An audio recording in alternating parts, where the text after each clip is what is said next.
2nd of March 25, and I'm talking again about Zelensky and Ukraine. It's like, what's that, 2 days after the bust up with Trump and JD Vance in the White House. And, you know, I think polls are very important at this point, and here's one from America. I don't know who's taking it. It's Republicans against Trump. This is listed it, and that's a fantastic Twitter account to follow, in my opinion. I'll call it Twitter. So, Russia-Ukraine conflict, who do you support? 52% Ukraine, 4% Russia, 44% neither. So, really, you could say Trump and Vance are that 4%, you know, that's who they're really supporting. I'm surprised it's so little, you know, even when you think of all the Trump, you know, fanatics. I would have thought it might be like 20% because of Trump fanatics, but not even amongst them. 44% neither, so, you know, that's a bit weird. 52% Ukraine, so it's still in most of the bulk. And I'm wondering if Trump, this is why he eased back on his, because if you remember, he called Zelensky a dictator, and he's talking about you need to be respectful as well. You don't come and be disrespectful. And apparently that journalist who asked the question, why aren't you wearing a suit? This is one of these new types of journalists that the White House, Trump's White House are letting in. It's really, it's one of his,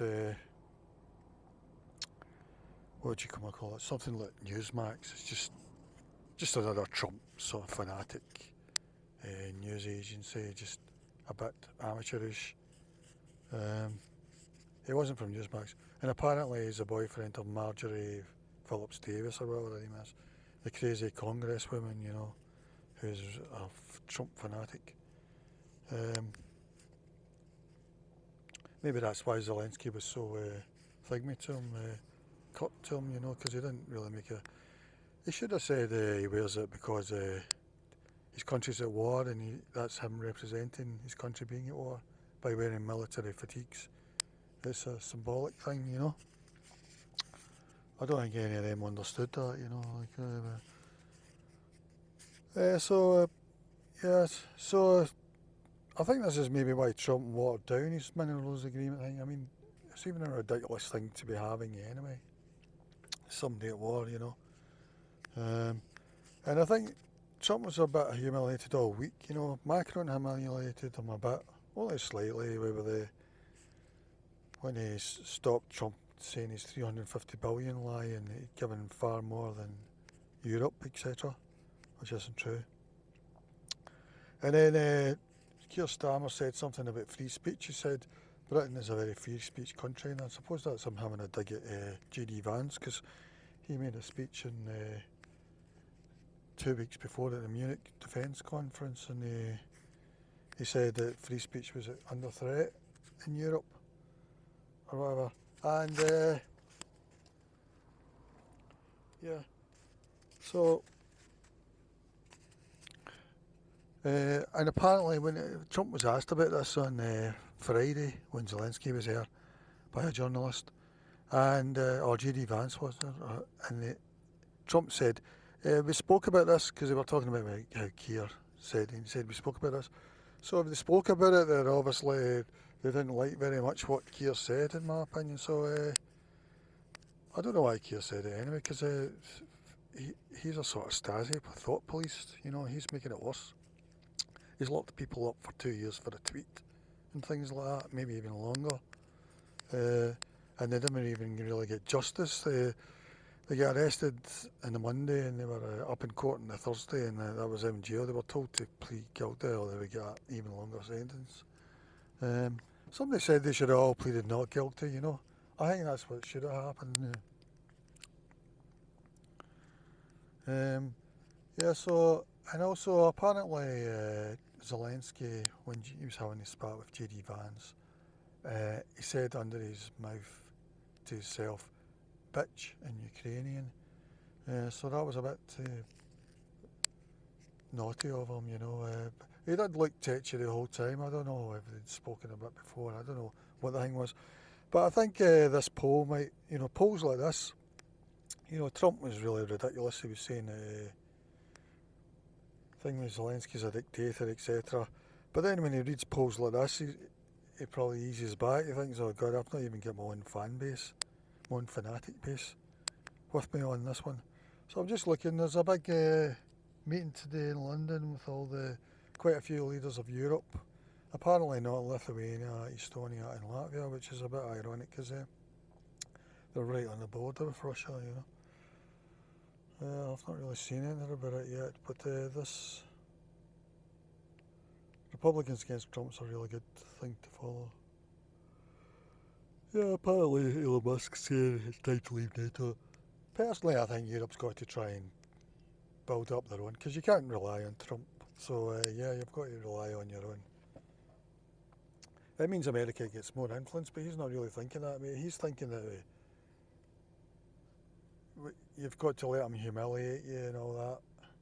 Plus, you've got to still keep the same prestige for America. Well, that's not going to happen, really, is it?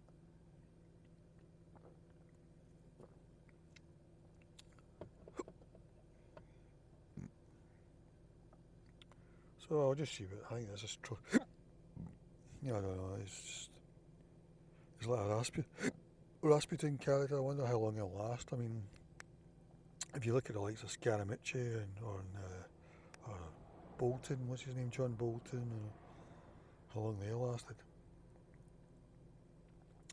What I said, this is Elon Musk, what I said over 2 years ago was that Ukraine should seek peace or suffer severe loss of life for no gains.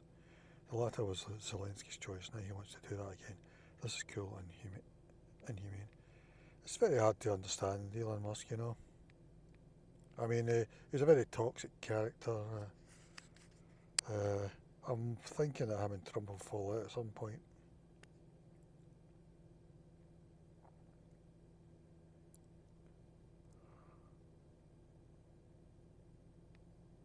I'm not really interested that much. I could say it would be really sad if Ukraine lost Starlink though, because that's satellite internet, So,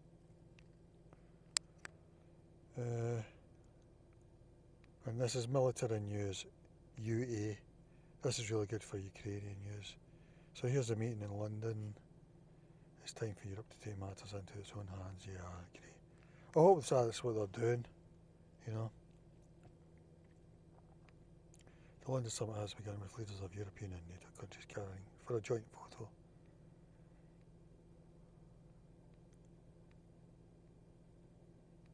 So, there's probably more I wanted to say about that. Maybe in a way it'll turn out a good thing, because probably the deal wasn't very good in that.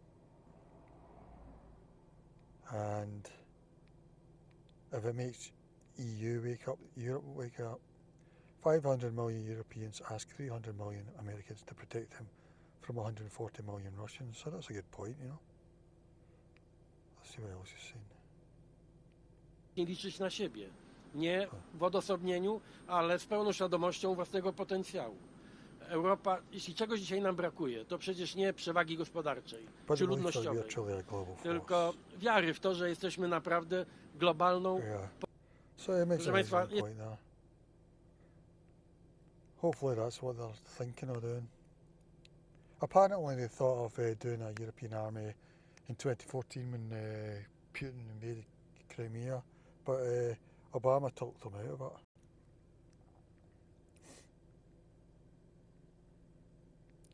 So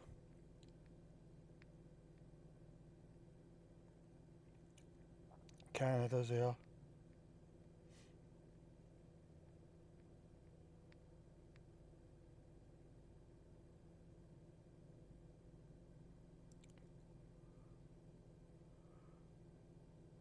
Who is most responsible for the dispute inside the Oval Office? CNN poll.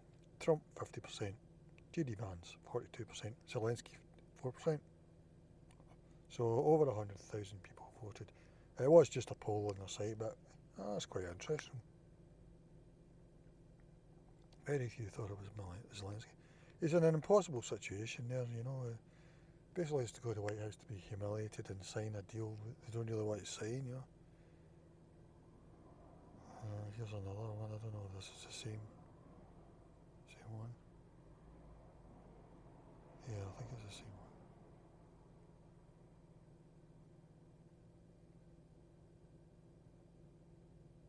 So why don't we have polls all the time about these things, and why can't we base policy on polls, you know? Like you say, you've got to take, I'm a believer in direct democracy as much as possible, you know. That's what, like Switzerland, their electoral system, I think this is the problem. Because of the American election, you only had two choices. You had mass migration, so you can't vote for the Democrats. You've got to vote for Trump. And then he puts it through all his other rubbish, like being pro-Putin and stuff, you know. The UK, along with France and perhaps one or two other countries, will work with Kyiv to stop the war. An agreed peace plan will be presented to the US, the Prime Minister said. The British Prime Minister said. So Europe's going to try and work out something and present it to Trump, but I'm guessing he'll probably veto it or something just for ego.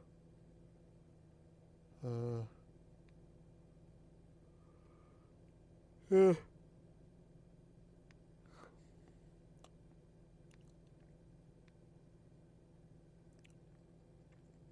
So this is what Donald Trump's saying today on Truth Social. He'll have to back down and accept Trump's terms, but here's the genius part. Trump is actually protecting Ukraine without dragging the US into war. By negotiating a mineral deal, Trump ensures that Americans will be involved in Ukraine's mining industry. This prevents Russia from launching an invasion because attacking Ukraine would mean endangering American lives, something that would force the US to respond. Trump played both sides like a master chess player. In the end, Zelensky will have no choice but to concede, because without US support, Ukraine cannot win a prolonged war against Russia. And once US companies have mining operations in Ukraine, Putin will be unable to attack without triggering massive international consequences. So why did he say that?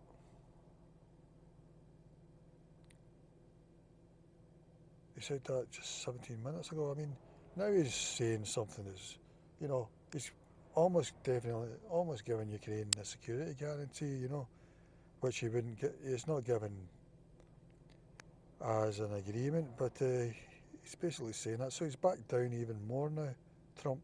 I think he's looking at that poll, you know, and he's saying, I've got 4% on my side, because he seems to think he's a master persuader that can persuade even his own fan base. Anything, you know, good is bad and bad is good, but he hasn't even got his own fan base, so I'm guessing that's what's leading him to say something like that.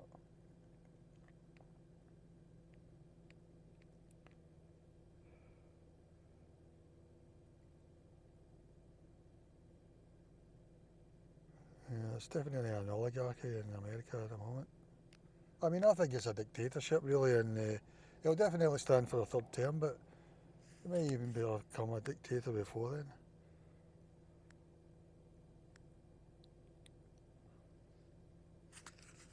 Yeah, another thing about Zelensky, somebody was saying this, his English isn't that good, you know, and he can make sort of grammatical mistakes in structure of the sentence, and that can maybe inflame, you know, in certain situations, accidentally, you know. So, I mean, his English is pretty good, but he just makes mistakes grammatically sometimes, and that might, you know, in that sort of situation where, you know, it's almost in a trap, where he was like Friday, but I think Trump's looked at that poll and he's seen he's not even got his own fan base, so maybe it's going to get better for Ukraine.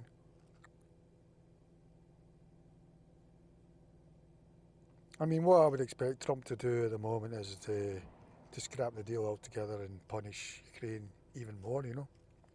Maybe take Starlink away. But that doesn't seem to have happened. So and now with that Truth Social post he's just done, it looks to me as if he thinks he's in a very weak position if he's only got 4% on his side, you know. See, that's the power of polls, in my opinion. We should be having polls all the time for everything.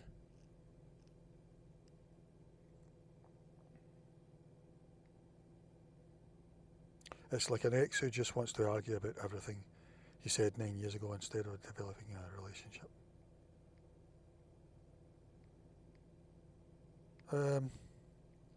Yeah, that's all I've got to say just now.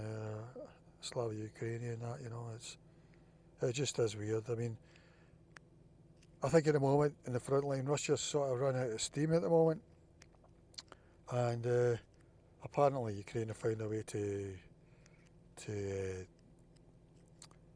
software jam Russia's gliding bombs, which were doing a lot of damage as a sort of artillery, easy to use artillery. So yeah, so I mean it seems to be starting to pick up for Ukraine. It, it, in terms of innovation and with all the drones that they've done and industry, the way they've built up their military industry, their arms industry. I mean, people are saying that they're beyond everybody else at the moment, because it's turned out that tanks aren't very useful and everyone's using drones now, really. And in Russia, are even using donkeys and sending wounded soldiers to the front line and with crutches to throw at the drones. Yeah, so it would be a pity if Russia was just about to collapse and Trump ended up saving them, making them strong. So, yeah, that's all for just now.